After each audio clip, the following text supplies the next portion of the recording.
Y que son la razón misma de mi existencia y que ahora se atraviesan en mí como una llama profunda de iluminación. Yo juro por ellos que no os dejaré, pero vosotros tenéis que jurar conmigo lo mismo. 4 disparos sonaron. Poco después se acababa la vida de un gran hombre. Se acababa la luz y la esperanza de un pueblo que creía en él. Se acababa la vida de un caudillo que viernes tras viernes, en sus constantes discursos, le daba vida a la vida de los pobres. Jorge Eliezer Gaitán, el hombre que fue un pueblo. Mataron a Gaitán, mataron a Gaitán. Aquellos impactos de bala desataron un torrente de sangre en el que todavía naufraga el país. Sí, parece que sus más acérrimos enemigos hubieran señalado el día viernes para acabar con la vida del fogoso orador y líder popular. Después de ese 9 de abril de 1948, después de ese día trágico, no habría más viernes para la gente pobre. Su líder se había ido, o mejor, se lo llevaron unas fuerzas oscuras.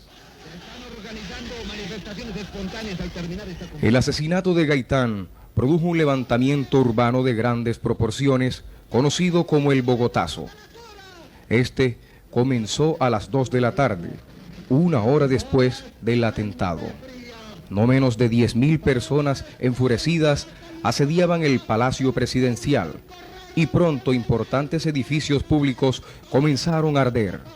En pocas horas, una explosión inusitada de violencia había puesto al desnudo la crisis social de Colombia. En un rincón de la costa atlántica, Baranoa, la gente lloró desesperadamente por este cruento hecho. Sus seguidores parecían morir. No podían creer que un hombre tan grande, pero tan humilde, un hombre de sentimientos limpios y puros, hubiera sido el blanco de una naciente violencia política y social. La reacción fue violenta, dice Juan Gallardo, liberal que en ese entonces contaba con 35 años de edad. Partimos de ahí de la Plaza José de Salas, por ahí partimos, ahí nos reunimos el grupo y de ahí nos fuimos todos para allá, para la plaza. Entonces lo primero que se nos ocurrió fue llegar a la iglesia y a dar unos dobles, se fijan, por la muerte de... Y el cura estaba en su casa cural que quedaba por ahí por donde las Estradas, la casa de las Estradas, donde hay una fotocopiadora, ahí estaba. Entonces el cura nos facilitó la llave y vinimos con la llave, le dimos la llave a Nuevo Aragua, que era el que sabía manejar la cuestión, y dimos los dobles necesarios pues por la muerte de él. Después de ahí salimos en caravana por todo el pueblo y gritando y vociferando y en manifestación. Fíjate, entiendo que llegamos hasta la alcaldía. Yo me encontraba eso de las 2:30 en el despacho de la alcaldía con el señor alcalde, que era mi compadre José Joaquín Palma, pero en eso, como estaba la ventana abierta, me acercó un tipo: miércoles Algarín mataron a Gaitán. ¿Cómo se mataron a Gaitán? Esto fue ese día, el 9 de abril, más o menos de 2:30 a 1:45. Recuerda don Juan Gallardo que un locutor de emisoras variedades de la ciudad de Barranquilla asusó a los oyentes, y esa acción verbal hizo eco en Baranoa. De emisora Variedades, por eso es una emisora de Barranquilla, creo que era Variedades. Al conocer la noticia empezó con sus discursos incendiarios, con su locución incendiaria. Fija, citando a la población que se levantara y se pusiera en pie. Nosotros aquí en Baranoa escuchamos esa perorata de ese locutor y salimos también, como era natural, a ver qué era, para allá, para la plaza, a protestar por la muerte del caudillo.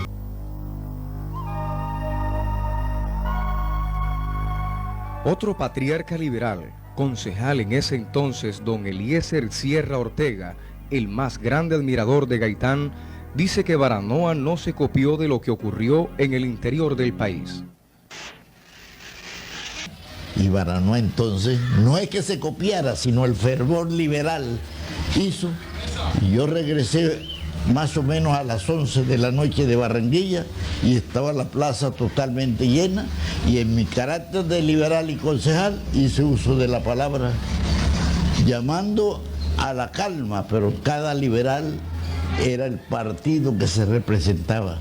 Aquí Baranoa le dolió mucho, como le sigue doliendo.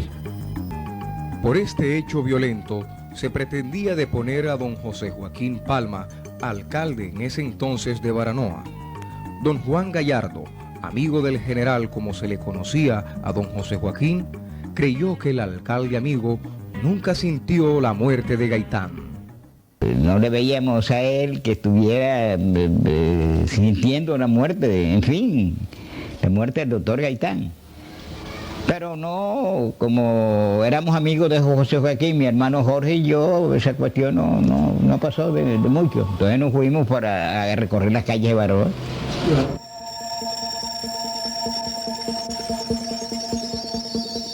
¿Pero por qué asesinaron a Jorge Eliezer Gaitán? Dos baranoeros que se encontraban en la capital, Santa Fe de Bogotá, creen que el embolador Juan Roa Sierra fue una víctima más del proceso de violencia del 9 de abril de 1948. Manuel Ramón Orozco, Moncho el dentista como se le conoce, hacía parte del batallón Guardia Presidencial. Él dice que por la posición en que se encontraba el embolador, este nunca pudo dispararle a Jorge Eliezer Gaitán.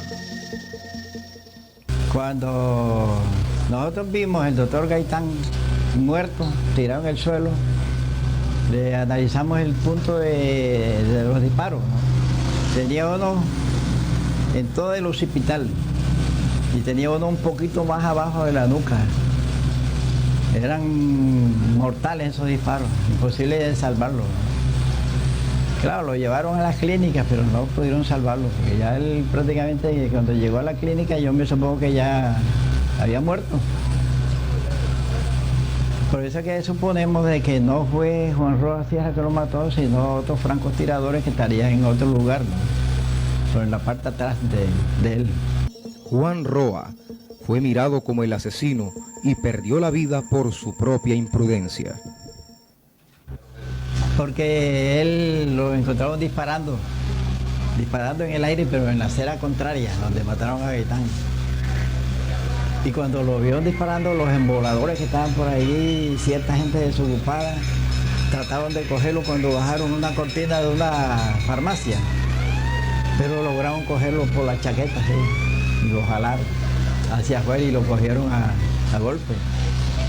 Que este fue el que mató a Gaitán, y lo trajeron de arrastre desde allá de la 15 con 14 hasta la 7ª donde está el Palacio. Cuando ese tipo llegó a Palacio, ya iba sin ropa, iba con solamente medio interior. Por cierto, el interior era de color azul, el medio que le quedó. Y ahí lo tiraron. El doctor Carlos Serra García, en ese entonces estudiante de medicina, maneja un criterio similar. Entonces salió la multitud detrás de alguien que tenía un revólver en la mano, Juan Sierra. Dice la historia que Juan Sierra no fue quien mató a Gaitán. Juan Sierra fue una víctima fue el chivo expiatorio porque a alguien que me lo mató le puso el revólver en la mano a ese embolador. Señalo al gobierno de Mariano Ospina Pérez como uno de los culpables por el asesinato de Gaitán. El culpable porque no le dio nunca garantía a Jorge Eliezer Gaitán. Para esa época se reunía la 9ª Conferencia Panamericana en Colombia y a Jorge Eliezer Gaitán no lo designaron siendo el jefe nato, el jefe del Partido Liberal y el hombre más preparado de la época. Bueno, francamente, yo te digo una vaina, eso fue la oligarquía conservadora. Para mí eso tuvo que haber sido. Eso fue para desestabilizar la vaina esa. Para mí fue la oligarquía conservadora quien me mandó a matar. Jorge Eliezer Gaitán visitó a Baranoa en 3 ocasiones, momentos siempre memorables para sus seguidores. Vino 3 veces y una de las sedes, la primera vez que él vino tuvo el honor la señora Isabel, la mamá de Slater Venegas, le brindó el homenaje y en la casa fue la gran recepción a Jorge Eliezer Gaitán. Lo demás lo hizo en la plaza. De allá de las Margaritas lo cargamos y lo situamos en la misma plaza principal de Baranoa, ahí donde está el parquecito. Ahí lo situamos. Jorge Eliezer Gaitán fue el orador más prolijo. Hay que olvidar las bacanales de las que el sistema siempre nos ha estado obligando. Manuel Patrocinio Algarín es un enamorado del gran poder persuasivo de Jorge Eliezer Gaitán.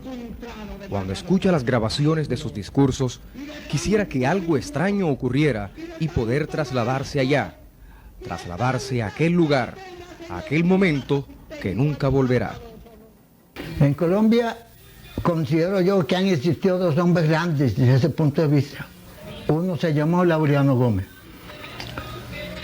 Y Jorge Eliezer Gaitán, ya le digo, es un fenómeno en el campo de la oratoria. Ahora sí, para terminar. ¡Pueblo! ¡Por la restauración moral! ¡Hala! ¡Pueblo! ¡Por nuestra victoria! ¡Hala! ¡Pueblo! ¡Por la derrota de la oligarquía! ¡Pueblo! ¡Por vuestra victoria! ¡Hala!